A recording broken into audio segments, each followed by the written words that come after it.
This episode is made possible by our sponsor, Omega Bright Wellness. I've taken their omega-3 supplements for many years, and so has my wife, and that's why I invited them to sponsor my podcast. I'm proud to have them. You can find all of their products online at omegabrightwellness.com, and bright is intentionally misspelled B-R-I-T-E, omegabrightwellness.com. This episode is also sponsored by Landmark College, another institution that I have warm personal relationship with in Putney, Vermont. It's the college of choice for students who learn differently. Learn more at lcdistraction.org. Hello, this is Dr. Ned Hallowell, and welcome to Distraction. Today I'm going to do a very short mini on a very important question that comes up all the time in practices around the country and around the world. Namely, when and why and how much do you get neuropsychological testing? First of all, what is it? There's psychological testing, and then there's neuropsychological testing. Well, psychological testing is the kind of thing, you've heard of the Rorschach test with the ink blots and you say what you see there. You maybe have heard of the MMPI, the Minnesota Multiphasic Personality Inventory. You have certainly heard of IQ tests, many different kinds of IQ tests, the Wechsler probably being the most famous. These are all examples of psychological testing. It's a series of questions that have been researched and normed, so they have some degree of validity in answering descriptions, all trying to give a description of the mind that the individual can't self-report.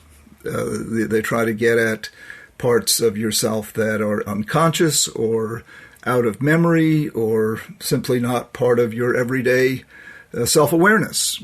For example, your processing speed, or the difference between your immediate memory, your recent memory, and your distant memory. Things like that you can't self-report, and or intelligence, whatever that means. Different kinds of intelligence you can't self-report. So psychological testing is aimed at asking questions or getting you to perform exercises and tests that will help us quantify different elements of cognitive and emotional life.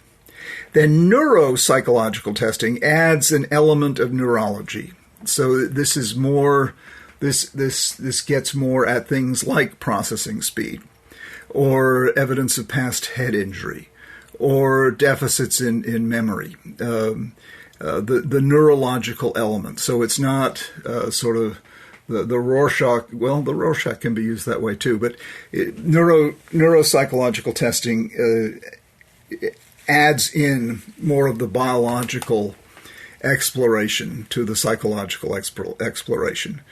And neuropsychological testing is what is commonly offered as part of the diagnostic workup for ADHD. Now, this is a very important point that I'm about to make, and it's widely misunderstood, so listen carefully. You do not need neuropsychological testing or any psychological testing to make a diagnosis of ADHD.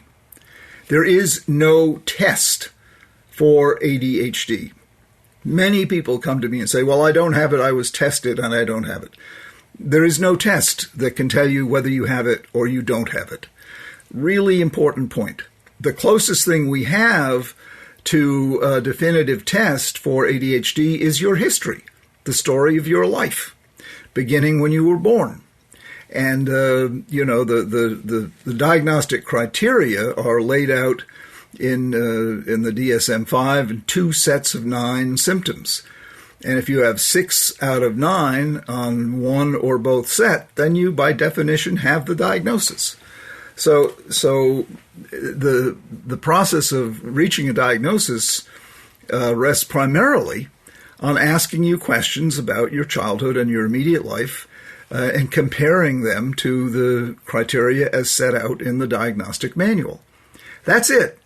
Sure, there are qualifiers. You need to make sure it's not something else. You need to make sure you're in proper shape to offer your history. Usually best taken from two people, because people with ADD are not good self-observers. With all of those qualifiers, it still comes down to your history. And that is the truth. Now, why do we offer neuropsychological testing? Because it can reveal a ton of important, useful information, not necessary for diagnosis, but certainly helpful in expanding your understanding of yourself or your child. Neuropsych testing is really sort of the closest thing we have to an MRI of your mind. It gets at all sorts of things that you can't self-report. You can't self-report processing speed, memory scales, unconscious biases, a reading, a specific reading problem, a specific math problem. You can generally report them, but you can't get more specific and detailed about them. So neuropsychological testing is very valuable, but it is not necessary.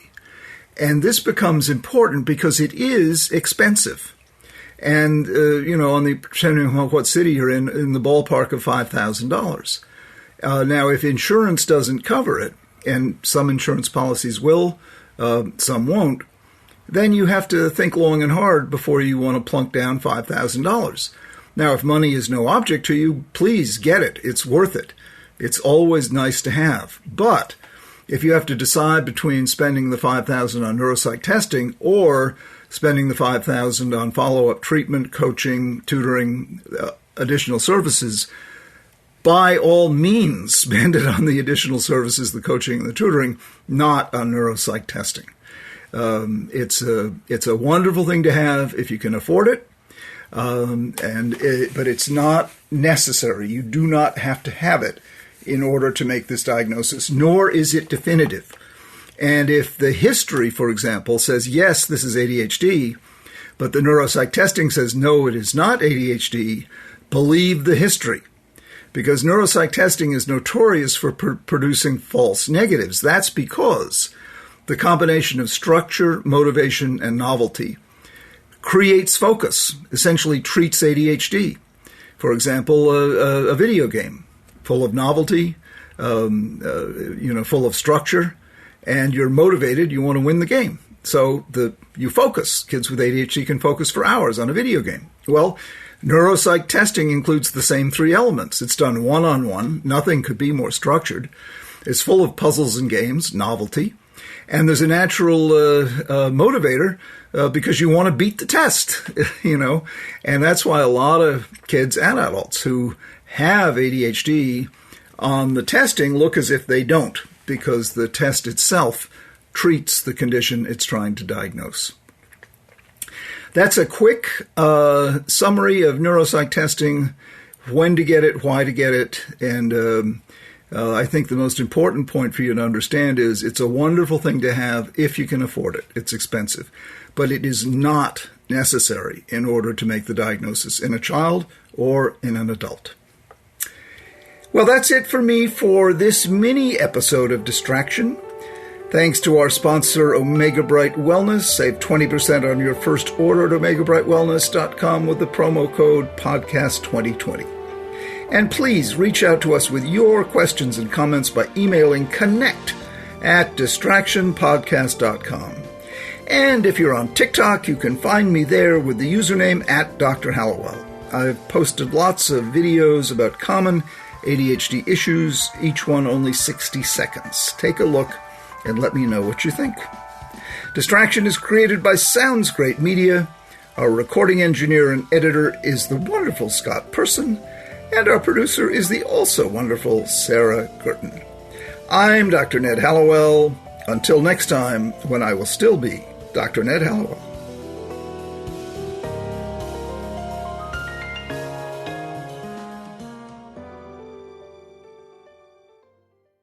The episode you just heard was made possible by my good friends at Omega Bright Wellness. I take their supplements every day, and that's why I invited them to sponsor my podcast. Shop online at Omega Bright, and that's BRITE wellness.com.